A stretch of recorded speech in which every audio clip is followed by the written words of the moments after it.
미국 시사주간지 타임이 선정한 2025년 올해의 100대 사진에 이재명 대통령의 대선 승리 연설 당시 모습이 포함됐습니다.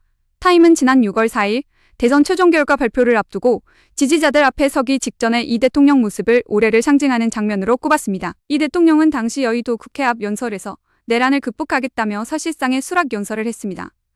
한편 같은 목록에는 중국 전승절, 열병식에 함께 선 북중러 정상의 사진도 포함돼 눈길을 끌었습니다. 냉전 이후 처음으로 세 나라 정상이 한자리에 모인 장면으로 국제질서 변화를 상징하는 장면으로 평가됐습니다. 국방부가 제주 4.3 사건 당시 강경 진압을 주도한 고박진경 대령의 무공훈장 서운 취소를 검토하고 있습니다.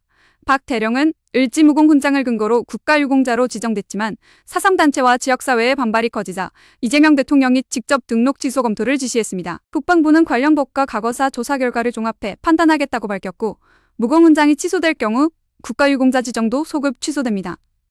박 대령은 1948년 제주 구현대장으로 강경진압 작전을 지휘한 인물로 최종 결정은 국무회의를 거쳐 내려질 예정입니다.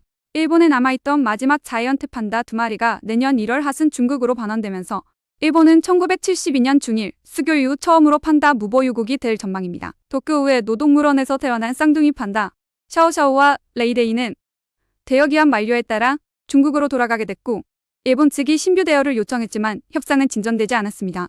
앞서 와카야마 현에서도 판다 4마리가 일제히 반환되며 일본 내 판다는 이 2마리만 남아있던 상황이었습니다. 최근 대만 문제를 둘러싼 발언 등으로 중일 갈등이 고조되면서 중국의 판다 외교 역시 당분간 재개되기 어려울 것이라는 관측이 나오고 있습니다.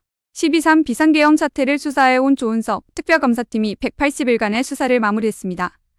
특검팀은 총 249건의 사건을 접수해 215건을 처리했고 분검찰 기소를 포함해 윤석열 전 대통령 등 27명을 재판에 넘겼습니다. 윤 전 대통령은 특수공무 집행방해와 일반 이적, 위증 혐의로 3차례 기소됐으며 전직 국무위원과 대통령실 관계자, 군 정치권 인사들도 대거 포함됐습니다.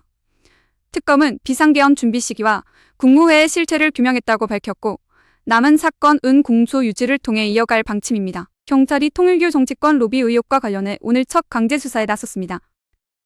수사팀은 가평 통일교 천정공과 서울본부, 전재수 전 해수부 장관과 전현직 의원 자택 등 10여 곳을 압수수색했습니다.